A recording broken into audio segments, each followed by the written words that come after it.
ਜਾਂਦੇ ਰਹਿਣਗੇ। ਹੋ ਜਾਵੇ ਪਰਵਾਹ ਦੁੱਖ ਸੁੱਖ ਆਉਂਦੇ ਜਾਂਦੇ ਰਹਿਣਗੇ। ਹੋ ਜਾਵੇ ਪਰਵਾਹ ਦੁੱਖ ਸੁੱਖ ਆਉਂਦੇ ਜਾਂਦੇ ਰਹਿਣਗੇ। ਹੋ ਜਾਵੇ ਪਰਵਾਹ ਦੁੱਖ ਸੁੱਖ ਆਉਂਦੇ ਜਾਂਦੇ ਰਹਿਣਗੇ। ਹੋ ਜਾਵੇ ਪਰਵਾਹ ਦੁੱਖ ਸੁੱਖ ਆਉਂਦੇ ਜਾਂਦੇ ਰਹਿਣਗੇ। ਹੋ ਜਾਵੇ ਪਰਵਾਹ ਦੁੱਖ ਸੁੱਖ ਆਉਂਦੇ ਜਾਂਦੇ ਰਹਿਣਗੇ। ਸੁੱਖ ਆਉਂਦੇ ਜਾਂਦੇ ਰਹਿਣਗੇ। ਆਉਂਦੇ ਜਾਂਦੇ ਦੁੱਖ ਸੁੱਖ ਆਉਂਦੇ ਜਾਂਦੇ ਰਹਿਣਗੇ। ਆਉਂਦੇ ਜਾਂਦੇ ਰਹਿਣਗੇ। ਆਉਂਦੇ ਜਾਂਦੇ ਰਹਿਣਗੇ। ਦੁੱਖ ਸੁੱਖ ਆਉਂਦੇ ਜਾਂਦੇ ਰਹਿਣਗੇ। ਆਉਂਦੇ ਜਾਂਦੇ ਰਹਿਣਗੇ। ਆਉਂਦੇ ਜਾਂਦੇ ਰਹਿਣਗੇ। ਆਉਂਦੇ ਜਾਂਦੇ ਰਹਿਣਗੇ। ਆਉਂਦੇ ਜਾਂਦੇ ਰਹਿਣਗੇ। ਆਉਂਦੇ ਜਾਂਦੇ ਰਹਿਣਗੇ। ਦੁੱਖ ਸੁੱਖ ਆਉਂਦੇ ਜਾਂਦੇ ਰਹਿਣਗੇ। ਹੋ ਜਾਵੇ ਪਰਵਾਹ ਦੁੱਖ ਸੁੱਖ ਆਉਂਦੇ ਜਾਂਦੇ ਰਹਿਣਗੇ। ਹੋ ਜਾਵੇ ਪਰਵਾਹ ਦੁੱਖ ਸੁੱਖ ਆਉਂਦੇ ਜਾਂਦੇ ਰਹਿਣਗੇ। ਹੋ ਜਾਵੇ ਪਰਵਾਹ ਦੁੱਖ ਸੁੱਖ ਆਉਂਦੇ ਜਾਂਦੇ ਰਹਿਣਗੇ। ਹੋ ਜਾਵੇ ਪਰਵਾਹ ਦੁੱਖ ਸੁੱਖ ਆਉਂਦੇ ਜਾਂਦੇ ਰਹਿਣਗੇ। ਹੋ ਜਾਵੇ ਪਰਵਾਹ ਦੁੱਖ ਸੁੱਖ ਆਉਂਦੇ ਜਾਂਦੇ ਰਹਿਣਗੇ। ਹੋ ਜਾਵੇ ਪਰਵਾਹ ਦੁੱਖ ਸੁੱਖ ਆਉਂਦੇ ਜਾਂਦੇ ਰਹਿਣਗੇ। ਸੁਖ ਦੋਇ ਦਰ ਕੱਪੜੇ ਪਹਿਰੇ ਜਾਏ ਮਨੁੱਖ ਪਰਮ ਤੇ ਸਤਿਕਾਰਯੋਗ ਗੁਰੂ ਜੀ ਕੀ ਸਾਜੀ ਅਤੇ ਨਵਾਜੀ ਹੋਏ ਸਾਧ ਸੰਗਤ ਜੀ, ਅੰਮ੍ਰਿਤ ਵੇਲੇ ਦਾ ਜਗ ਨਾ ਜੇ ਕੋ ਜਗ ਨਿਤ। ਇੱਕ ਬਦੰਦੀ ਆਰਜਾ ਦੂਜਾ ਸਾਹਿਬ ਆਵੇ ਚਿਤ। ਗੁਰੂ ਜੀ ਨੇ ਅੰਮ੍ਰਿਤ ਵੇਲੇ ਦਾ ਸਮਾਂ ਬਖਸ਼ਿਸ਼ ਕੀਤਾ ਹੈ ਵਡਭਾਗੀ ਰੂਹਾਂ ਦੇ ਉੱਤੇ, ਜੋ ਆਪਣੇ ਫਰਜ਼ ਨੂੰ ਆਪਣੀ ਡਿਊਟੀ ਨੂੰ ਸਮਝਦਿਆਂ, ਜਿਵੇਂ ਮੈਂ ਕੱਲ੍ਹ ਵੀ ਅਰਜ਼ ਕੀਤੀ ਸੀ ਵੀ ਅਸਲੀ ਫਰਜ਼, ਅਸਲੀ ਡਿਊਟੀ, ਅਸਲੀ ਕੰਮ ਜਿਹੜਾ ਉਹ ਇਹ ਪਰਮਾਤਮਾ ਦਾ ਨਾਮ ਜਪਣਾ ਹੀ ਹੈ।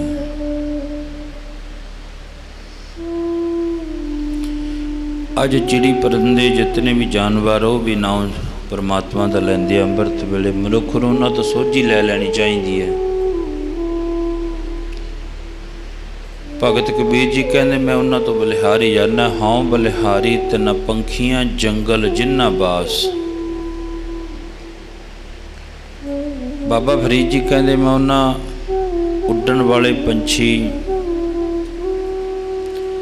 84 ਦੇ ਜਿਤਨੇ ਵੀ ਕੀੜੇ ਨੇ, 42 ਲੱਖ ਧਰਤੀ ਦੇ ਉੱਤੇ, 42 ਲੱਖ ਪਾਣੀ ਵਿੱਚ, 84 ਹੋ ਗਏ। ਬਾਬਾ ਜੀ ਕਹਿੰਦੇ 42 ਲੱਖ ਜੀ ਜਲ ਮੈਂ ਹੋਤੇ ਬਿਠਲ ਪਹਿਲਾ ਕਾਇ ਕਰੋ।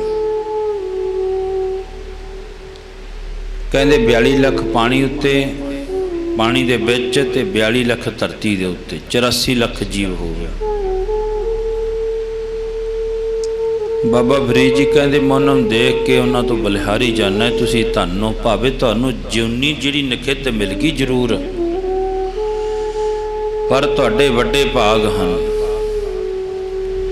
ਕੀ ਕਹਿੰਦੇ ਬਾਬਾ ਫਰੀਦ ਜੀ? ਹਾਂ ਬਲਿਹਾਰੀ ਤਿੰਨਾਂ ਪੰਖੀਆਂ, ਮੈਂ ਤਾਂ ਉੱਥੋਂ ਬਲਿਹਾਰੀ ਜਾਂਦਾ ਹਾਂ।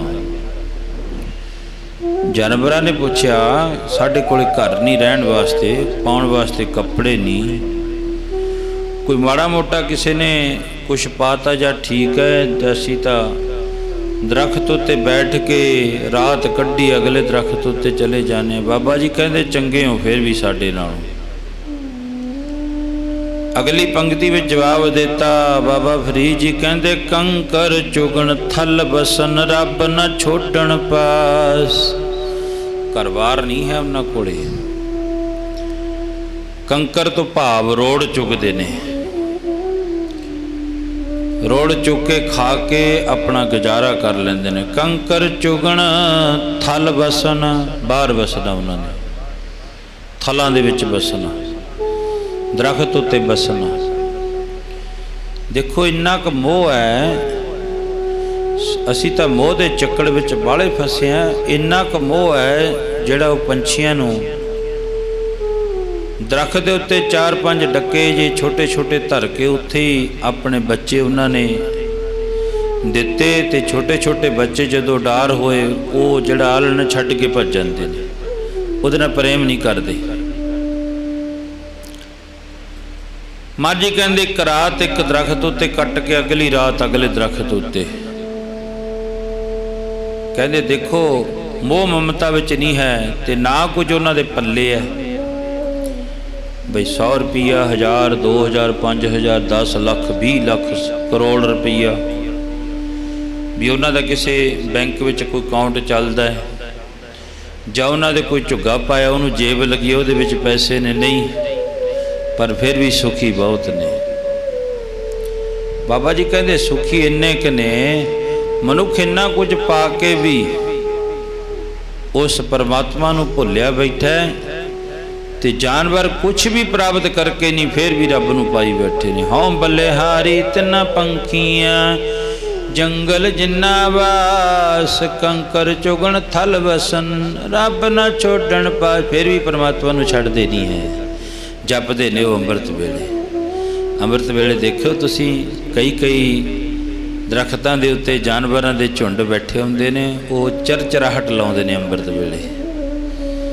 ਜਿਉਂ-ਜਿਉਂ ਦਿਨ ਚੜੀ ਜਾਊਗਾ, ਜਿਉਂ-ਜਿਉਂ ਇਕੱਠੇ ਫਿਰ ਸਾਰੇ ਬੋਲਦੇ ਨੇ, ਪਰਮਾਤਮਾ ਦਾ ਨਾਮ ਲੈਂਦੇ ਨੇ।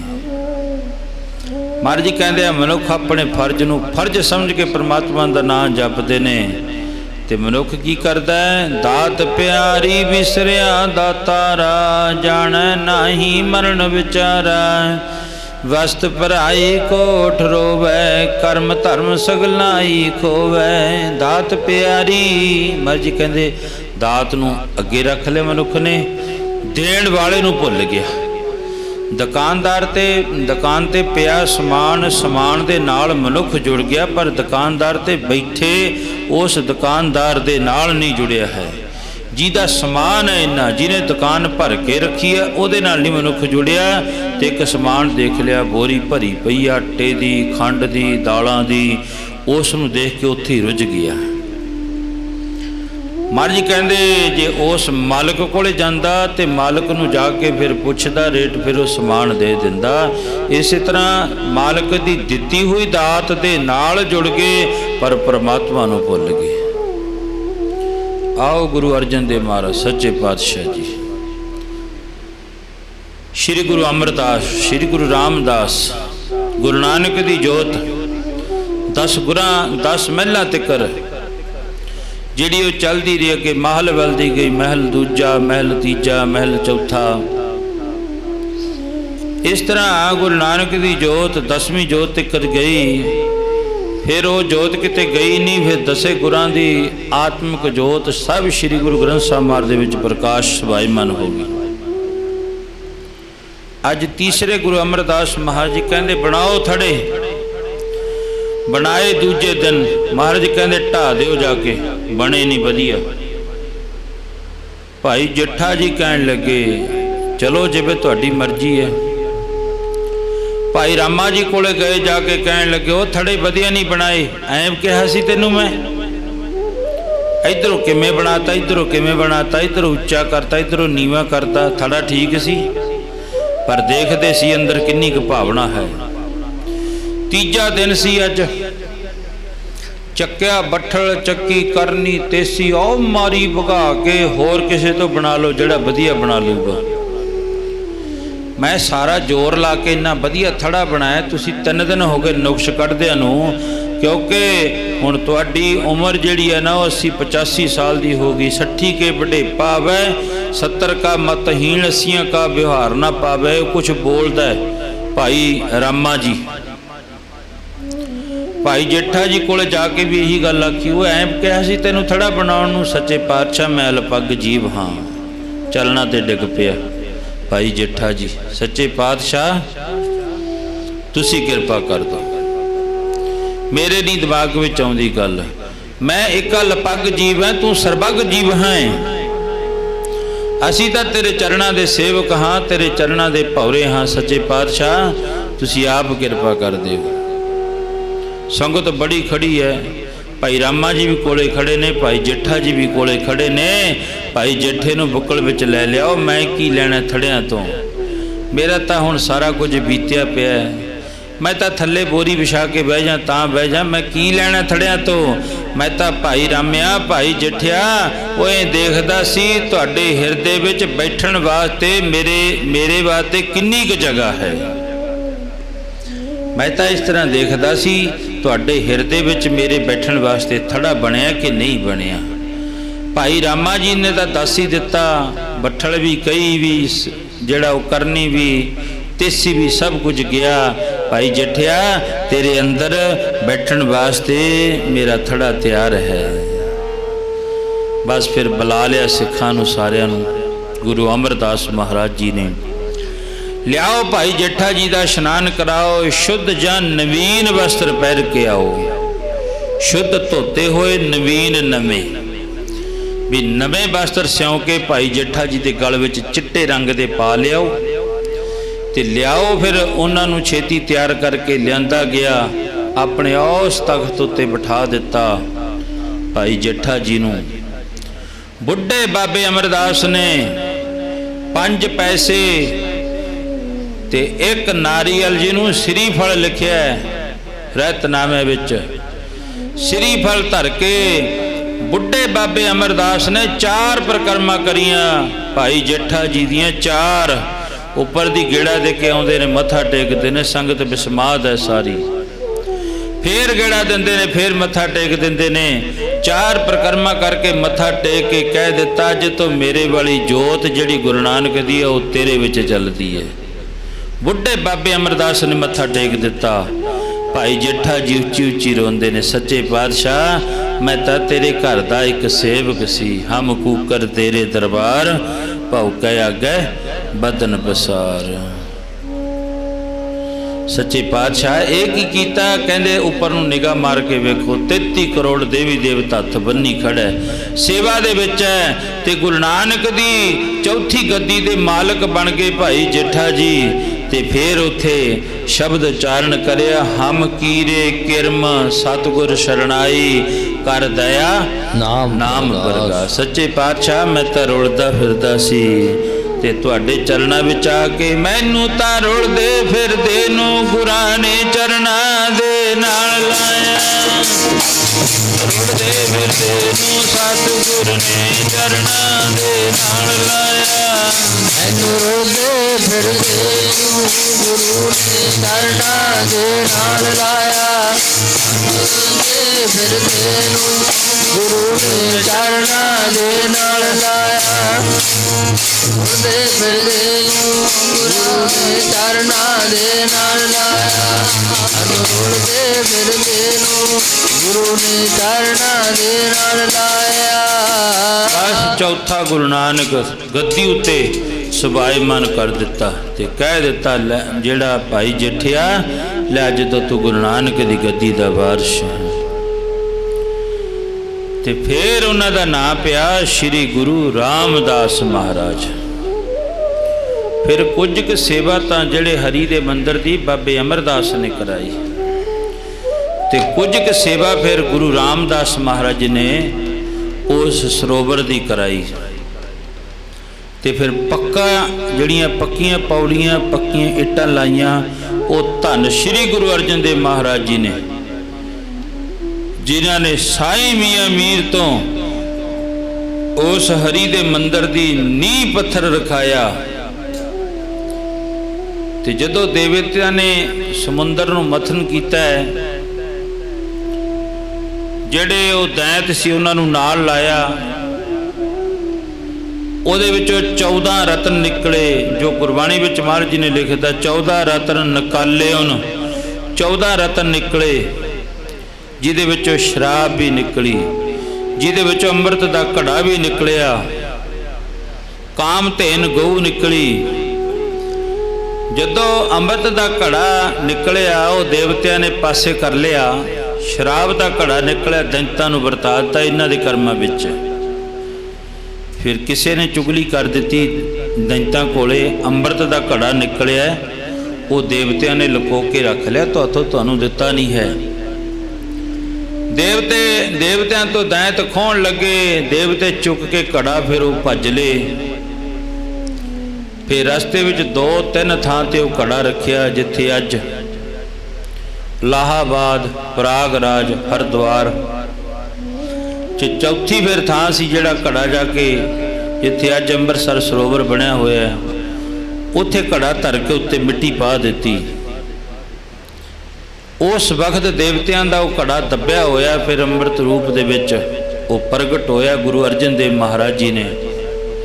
ਫਿਰ ਉਹ ਘੜੇ ਨੂੰ ਜਿਹੜਾ ਕੱਢਿਆ, ਅੰਮ੍ਰਿਤ ਸਰੋਵਰ ਦੇ ਵਿੱਚ ਪਾਇਆ, ਤੇ ਤ੍ਰੇਤੇ ਦਾ ਬੈਠਾ ਸੀ ਇੱਕ ਰਿਸ਼ੀ, ਜਿਹਦਾ ਨਾਮ ਸੀ ਸੰਤੋਖਾ ਰਿਸ਼ੀ।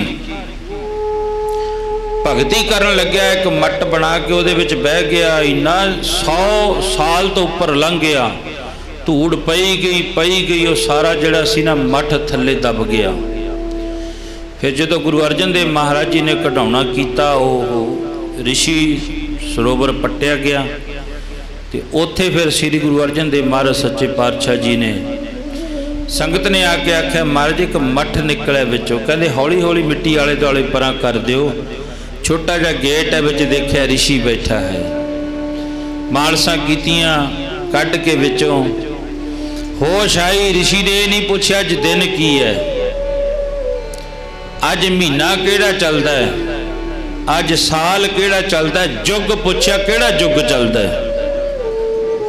ਕਹਿੰਦੇ ਹੁਣ ਕਲ ਯੁੱਗ ਚੱਲਦਾ ਹੈ। ਕਲ ਯੁੱਗ ਦੇ ਸਮੇਂ ਵਿੱਚ ਗੁਰਤਾ ਗੱਦੀ ਤੇ ਕੌਣ ਬਿਰਾਜਮਾਨ ਹੈ? ਸ੍ਰੀ ਗੁਰੂ ਅਰਜਨ ਦੇਵ ਮਹਾਰਾਜ ਜੀ ਨੇ। ਤੇ ਧੰਨ ਗੁਰੂ ਅਰਜਨ ਦੇਵ ਮਹਾਰਾਜ ਨੇ ਪੁੱਛਿਆ ਤੁਹਾਡਾ ਨਾਂ ਕੀ ਹੈ? ਮੇਰਾ ਨਾਮ ਹੈ ਸੰਤੋਖ, ਰਿਸ਼ੀ ਸੰਤੋਖ। ਤੇ ਧੰਨ ਗੁਰੂ ਅਰਜਨ ਦੇਵ ਮਹਾਰਾਜ ਜੀ ਕਹਿੰਦੇ ਇਸ ਸਰੋਵਰ ਦਾ ਨਾਮ ਹੀ ਸੰਤੋਖ ਸਰ ਰੱਖ ਦਿਓ। 5 ਸਰੋਵਰ ਨੇ ਮੇਨ ਹਰਿਮੰਦਰ ਸਾਹਿਬ। ਬਹੁਤ ਸੰਗਤ ਜਾਂਦੀ ਹੈ, ਮੱਥਾ ਟੇਕਿਆ ਉਹਨਾਂ ਨੇ, ਇੱਕ ਸਰੋਵਰ ਵਿੱਚੋਂ ਇਸ਼ਨਾਨ ਕਰਿਆ, ਵਾਪਸ ਮੁੜ ਆਉਂਦੇ ਨੇ। ਪਰ 5 ਵਿੱਚ ਮਾਤਾ ਕੌਲਾਂ ਦਾ ਸਰੋਵਰ, ਹਰਿਮੰਦਰ ਸਾਹਿਬ ਦਾ ਸਰੋਵਰ, ਸੰਤੋਖ ਸਰ ਦਾ ਸਰੋਵਰ। ਪਰ ਜੀ ਕਹਿੰਦੇ ਜਦੋਂ 5 ਦੇ ਵਿੱਚ ਇਸ਼ਨਾਨ ਕਰਕੇ ਆਉਂਦਾ ਹੈ, ਤੀਰਥਾਂ ਤੇ ਜਾਣ ਦੇ ਨਾਲ ਮਹਾਰਾਜ ਜੀ ਕਹਿੰਦੇ ਮਨ ਦੀ ਮੈਲ ਉਤਰ ਜਾਂਦੀ ਹੈ। ਜਿੱਥੇ ਤਨ ਦੀ ਮੈਲ ਲਾਉਨੇ ਆ, ਉੱਥੇ ਮਨ ਦੀ ਮੈਲ ਸਰੋਵਰ ਵਿੱਚ ਇਸ਼ਨਾਨ ਕਰਨ ਦੇ ਨਾਲ ਤੇ ਬਾਣੀ ਪੜ੍ਹਨ ਦੇ ਨਾਲ ਤਨ ਤੇ ਮਨ ਦੀ ਮੈਲ ਦੂਰ ਹੋ ਜਾਂਦੀ ਹੈ। ਰਾਮ ਕਲੀ ਮਹਲਾ ਤੀਜਾ। ਨੰਦ ਏਕ ਓੰਕਾਰ ਸਤਿਗੁਰ ਪ੍ਰਸਾਦ ਜੀ, ਆਨੰਦ ਭਇਆ ਮੇਰੀ ਮਾਏ।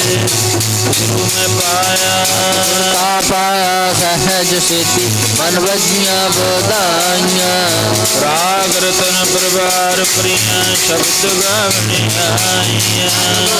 ਗਾਵਰੀ ਮੇਰਾ ਮਨ ਮੁਕਾਇਆ।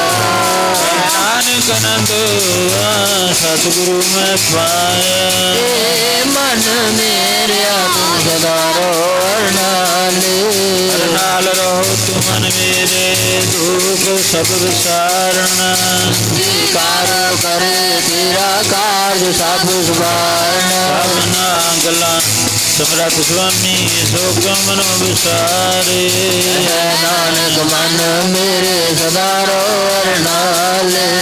ਸਾਚੇ ਸਾਹਿਬਾ ਕਿਆ ਨਹੀਂ ਕਰਤੇ ਰਹਿ। ਤੇਰੇ ਲਫ਼ਜ਼ ਜੈ ਇਸਨੇ ਸੋ ਪਾਵਈ।